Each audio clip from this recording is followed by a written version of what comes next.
Assalamu alaikum everyone, this is Faridur Raihan Tanveer and welcome to my channel Tanveer the Civilized Rider.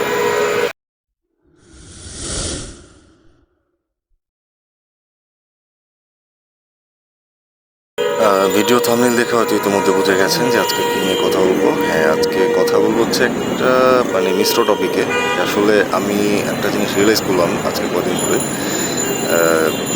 সেটা হচ্ছে যে আসলে আমরা যখন দৈনন্দিন রাস্তায় চলি, আমাদের আশেপাশের যারা হচ্ছে যেরকম বড় বড় বাস চালাচ্ছে, সিএনজি চালাচ্ছে, হ্যাঁ, যে এরা আসলে বা প্রাইভেট কার যারা চালাচ্ছে, এই যে ড্রাইভারগণ যারা আছে, এরা আসলে কতটুকু রাস্তার আইন সম্বন্ধে অ্যাওয়ার্ড বা কতটুকু তারা ট্রেন্ড।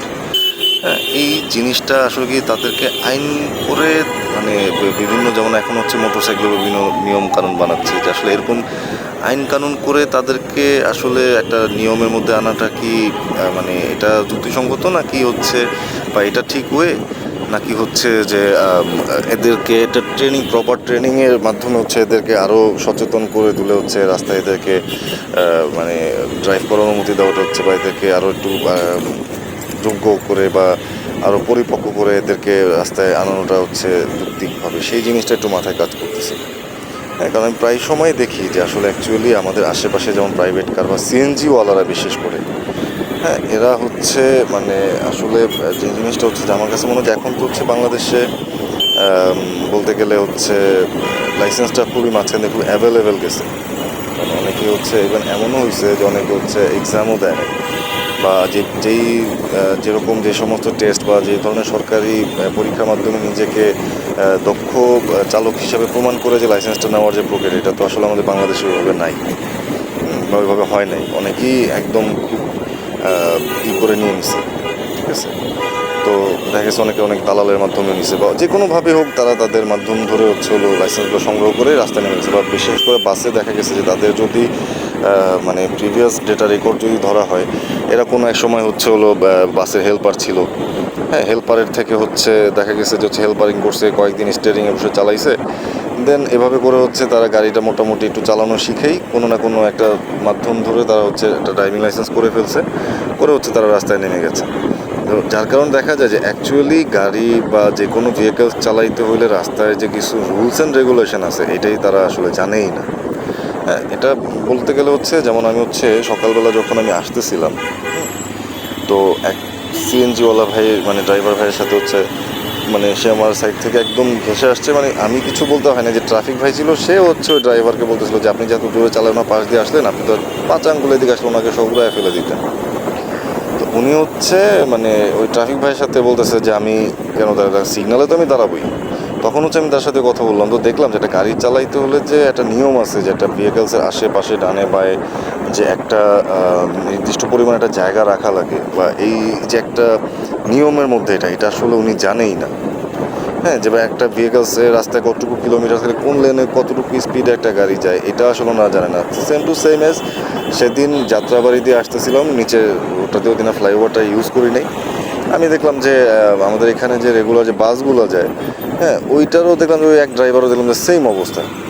একে তো বাসের ইন্ডিকেশন লাইট এমনিতেই নাই, তারপর নেভিগেট করতে পারে না, যে দেখেন বাস যেটা সিএনজি চলে গেছে, সে কিন্তু কোনো হর্ন টন কিছুই না, যে দেখেন সে যাচ্ছে সামনে দিয়ে, কিন্তু এই যে দেখেন বলতে না বলতে দেখেন একটা সিচুয়েশন, যে আমি কিন্তু মাত্রই বলতেছিলাম যে আসলে এরা রাস্তায় যে চালানোর যে নিয়মটা তোয়াক্কা করে দেখেন, ইচ্ছা মতো ডান থেকে বায়ে যাচ্ছে, বাঁ থেকে ডানে যাচ্ছে। হ্যাঁ, এই যে একটু আগের যে ব্যাপারটা হলো, যে চৌরাস্তার মোড়ের এখানে যেই লুকটার এখানে যে ব্যাপারটা হলো, এখানে কিন্তু ওই সিএনজি আলার উচিত ছিল যে যখন সামনে প্রাইভেট কারটা যাচ্ছে উনি একটু স্লো হয়ে এখানে ওয়েট করে প্রাইভেট কারটাকে যেতে দেওয়া। তারপরেও উনি যখন ওইটার সাথে সাথে ঠেলে বেরোচ্ছে, পিছন দিয়ে কিন্তু দেখতেছে যে এই পাশের সিগন্যালটা ট্রাফিক ভাইরা ছাড়ছে, আমরা যাচ্ছি। তো ওনার উচিত ছিল ওইখান থেকে স্লো আসা, উনি কিন্তু শার্ট করে সামনেতে চলে আসছে। এখন যদি আমি ওই সাথে খেয়াল না করতাম, তো এই সিএনজিটা তো এসে আমার অ্যাক্সিডেন্ট করে দিতে পারতো। বা এই যে যখন আমি এই ভিআইপি রোডের মোড়টাতে ঢুকতেছিলাম, তখনও কিন্তু আমাকে আরেকটা সিএনজি ক্রস করে গেছে। তো এই সমস্ত জিনিসগুলো, হ্যাঁ, আমার কাছে মনে হয় যে আসলে এদেরকে আসলে প্রপার ট্রেনিং নাই, এরা আসলে জানে না যে আসলে রাস্তায় অ্যাকচুয়ালি কোথায় কী রুলস করে চালাইতে হয়। যে দেখেন আমি যখন সিগন্যাল যাচ্ছি আমি ঠিকই স্লো হয়ে যাচ্ছি, যেহেতু এখানে কোনো ট্রাফিক আটকায় নেই। এইগুলো আসলে কাজ করার, বা তারপর আরও কিছু ব্যাপার যেমন মোটর চালিত যেই রিক্সাগুলো, কিছুদিন আগে এটা হঠাৎ করে বন্ধও করে দিছিল যে মোটর চালিত রিক্সাগুলো মেন রোডে উঠবে না। এরপরে এই রিক্সা চালকের মতো মানে কিছু গদমূর্খ লোকগুলো রাস্তায় এসে ইট মানে পিকেটিং করছে, ইট পাটকেল মারছে। তো ইট পাটকেল খেয়ে হলো আবার মানে ওদেরকে মেইন রোডে ওঠার পারমিশন দিয়ে দিছে। বাট হ্যাঁ, আমি বলতেছি না যে এদেরকে একদম বন্ধ করে দেওয়া দরকার ছিল না, এরা গরিব মানুষ, এরা হয়তো এটা করে তাদের ফ্যামিলি চালায়। বাট তাদেরকে একটা রোড লিমিট দেওয়া, যে তারা মেইন সড়কে তারা আসতে পারবে না। কারণ এরা হলো এই মোটর চালিত রিক্সাগুলো নিয়ে দেখা যায় একদম সাই করে একদম রোডের মধ্যে চলে আসে। এদের তো কোনো স্পিড এর কোনো মানে ধরা বান্ধা তো নাই, নলেজ তো নাই, এরা এদের মতো করে চলতে থাকে। কিন্তু মানে দেখা যাচ্ছে এরা রাস্তায় একটা মানে একটা অ্যাক্সিডেন্টের সবচেয়ে বড় কারণ হয়ে থাকে। তো আমি বলবো যে এই যে বিভিন্ন নিয়ম বানাইতেছে যে এই ভেহিকেলস এত কিলোমিটার গতির উপরে যেতে পারবে না, এই ভেহিকেলস অত কিলোমিটার গতির উপরে যেতে পারবে না, ভাই এটা করেন না। বাংলাদেশের ম্যাক্সিমাম ড্রাইভাররাই গদমূর্খ, ঠিক আছে? বা দেখা গেছে ইভেন যারা এখন বাইকেও যারা রাইড শেয়ার করতেছে এরাও আসলে প্রপার ট্রেন না। এরা ধরে নিচ্ছে যে এখন this is the easiest way যে খ্যাত মারার জন্য। দেখা গেছে যে কোনোভাবে টাকা ম্যানেজ করে একটা বাইক কিনে ফেলছে। হ্যাঁ, কিনে ফেলে তারা রাস্তায় নেমে গেছে এই যে দেখেন, এই যে যাচ্ছে পাশ কাটায়, কোনো সিগন্যাল বা কিছু নাই, কোনো ইন্ডিকেটার নাই, কোনো হর্ন নাই, এই যে চলে আসছে।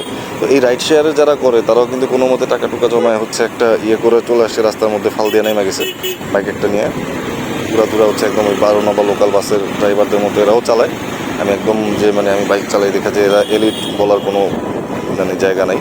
তবে যেই যাই করুক সেটা আসলে বড় কথা না। আমার কাছে মনে হচ্ছে যে এরকম এই রোডের মধ্যে ভেহিকেলসের লিমিট এগুলো না দিয়ে এই থানা ভিত্তিক, ওয়ার্ড ভিত্তিক বা টেরিটরি ভিত্তিক বা সার্কেল ভিত্তিক যেই বিআরটির অফিসগুলো আছে তারা এইদেরকে একটা লিস্ট করে এদেরকে একটা ট্রেনিংয়ের ব্যবস্থা করুক, সরকারিভাবে তাদেরকে সার্টিফিকেট দিক, যারা ট্রেন বা সার্টিফাইড চালক, সেটা যে কোনো ভেহিকেলসের হোক। আমার মনে হয় এই কাজটা যদি করা হয়, আমার মনে হয় যে এরা তো মানুষ, গরু ছাগল তো আর না, এরা শিখে ফেলবে নিয়মগুলো। এবং এই নিয়মগুলো যখন তারা জেনে মানবে তাহলে আমার মনে হয় যে অনেকটাই দুর্ঘটনার ঝুঁকি কমে যাবে।